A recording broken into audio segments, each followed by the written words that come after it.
Alpha का teaser गिरा और उधर चर्चा शुरू हो गई एक ऐसे नाम पे जिसे सुन के आप भी हैरान हो जाएंगे, उदय चोपड़ा। यार कहानी में तो कहीं है नहीं, लेकिन कहानी से इनका सीधा सीधा नाता है कि इस फिल्म की कहानी खुद उदय चोपड़ा ने लिखी है।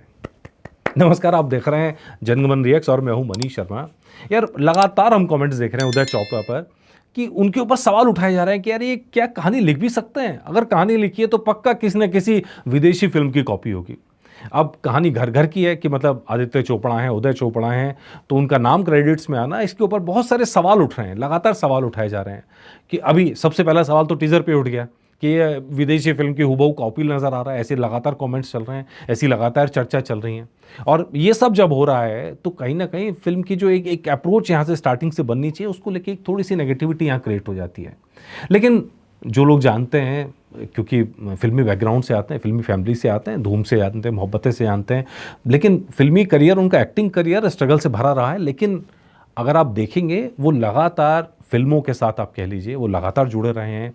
वो बैकड्रॉप में, आप कह लीजिए बैकहैंड में वो अपना काम करते रहे हैं। और इसीलिए जब कहानी में नाम आया तो मुझे उतनी बड़ी हैरानी नहीं हुई, क्योंकि वो लगातार अलग अलग चीज़ों के साथ कनेक्टेड रहे हैं और फिल्मी परिवार से आते हैं, तो बहुत सारी चीज़ें वो ऑलरेडी यहाँ पर करते हुए भी नज़र आते हैं जो आमतौर पर बाहर लोगों को नज़र नहीं आती है।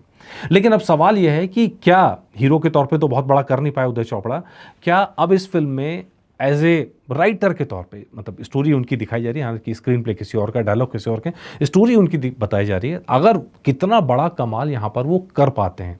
अब यहाँ तक जो हमने टीजर से कहानी निकल के आती है कि बॉबी देओल ने जो आलिया भट्ट का कैरेक्टर है उसको बनाया है, अल्फा बनाया है कि भाई हम जो हैं वो वुल्फ हैं और शीप, बाकी दुनिया शीप है, हमें वुल्फ की तरह जीना है। वो ऐसा कैरेक्टर बना रहे हैं जो सबसे बढ़िया भारत के मिलिट्री के कैरेक्टर्स हों, सबसे बढ़िया सोल्जर्स हों, ऐसे कैरेक्टर बॉबी देओल क्रिएट कर रहे हैं।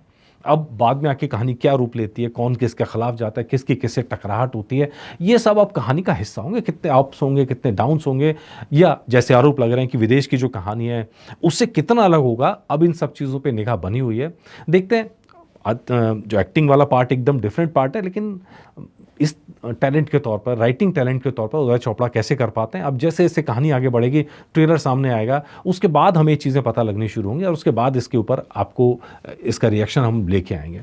लेकिन फिलहाल देखते हैं, नज़र बनी हुई है, लगातार रिएक्शंस आ रहे हैं, क्योंकि स्पाई यूनिवर्स की फिल्म है। स्पाई यूनिवर्स से बहुत बड़ी उम्मीद हमेशा से रही है, लेकिन हमने देखा स्पाई यूनिवर्स अपने जिस तरह की प्रोडक्शन हाउस है और जिस तरह की कैपेबिलिटी है, उस लेवल पे जाके, उतने बड़े लेवल पे जाके धमाल नहीं कर पाती है।